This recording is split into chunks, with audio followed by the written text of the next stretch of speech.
Okay, well that was quite a pickup after last week. As always, I'm Al, this is the Geek in Review. I'm going to be talking about Star Trek Prodigy Season 1, Episode 18, so if you haven't seen it, this will contain spoilers. So, the gang are at the Dauntless, or the Dauntless is at them, depending on your point of view, I suppose. Hollow Janeway's lost faith in herself, so she turns herself off, and yeah, I did think they were going to have to address this.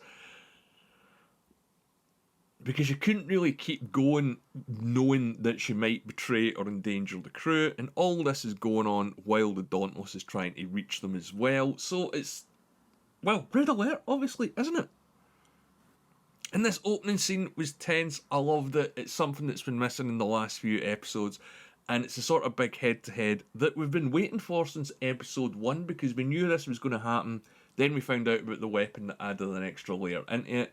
And there's a few more twists and turns in this episode as well that I'm going to get to. But real Janeway is still out for the count, if you remember, because, you know, they didn't mention it last week. Viner and the Vindicator have locked her in a cupboard, essentially. And yeah, the Ensign gives an excuse that she's not feeling well, but Janeway being ill at this sort of time would seem a little bit dodgy. But again, it is a kid's show. And they sort of do address her weird behaviour later on in the episode in a way that does pay off.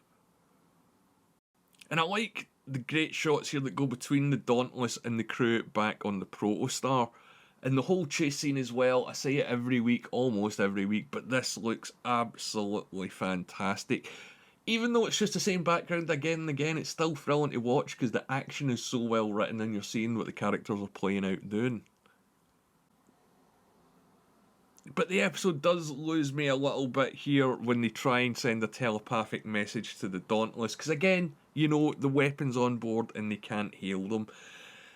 And I'm not saying that this is like Star Wars, but the whole zero dial thing felt very much like, hey, look, use the Force. And was that just me? Yeah, it was Star Wars. Come on, I keep saying it. So the twist that we get is real Janeway wakes up in Dal's body. So yeah, we knew she was going to meet the crew at some point, but I didn't see this coming. I don't think anyone did. And what a way to solve a problem like that, because I mentioned in my last video that they'll need to find a creative way that they allow her to talk to them, or they allow her to talk to them. And I didn't see this, let's say, and I really did like it. I know it's not sort of in the normal realm of Star Trek, but I like that it's a little bit adventurous and a little bit out there. So the real Janeway's on board and she knows about the ship and the weapon, but she hasn't mentioned the diviner that's on board the Dauntless, which again I thought was a little bit odd. She wants to help solve all the problems and obviously get back to her own body as well, that's a big one. But there's another twist. Dal, of course, wakes up in Janeway's body and he'll know what the diviner's up to on board the Dauntless, so that's a double whammy. And Dal as Janeway was fun. It was nice to see Kate Mulgrew get a chance to do some comedy. But yeah, he or she could have tried harder to explain the situation instead of playing along pretty badly. And they really stretched it out like the Rock Talk scene last week. There was just a little bit too much in this story, or too much that we've seen. But we do get a great scene back on board the Protostar where Hollow Janeway meets the real Janeway and they speak. And again, this is a moment that a lot of fans, myself included, have been waiting for. And I liked how they switched her back to how she really looked during the chat so we could see them both chatting. And I liked seeing them work together. And we get a salamander reference in this episode as well. So it's pretty much full-on Janeway here.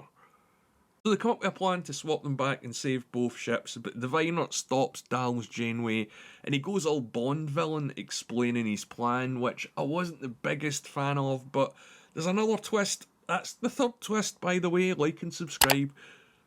He lets her go, and yeah, he's still on his mission to stop the Federation, so we've not seen the last of him, but I'm not sure what his next step is going to be. And when it got to this point in the episode, I realised that this entire episode has sort of happened in real time when you think about it. And yeah, it's kind of weird that more Trek episodes haven't done that over the years. I said at the start of the video, this episode is definitely a step up from last week in terms of pace. They just dragged out the whole changing body parts thing a little bit too much, but again, as always, the episode looked fantastic. So they managed to swap bodies, which again went on a little bit too long if you ask me, and the ships now jumped out of warp to a fleet of Starfleet fleets.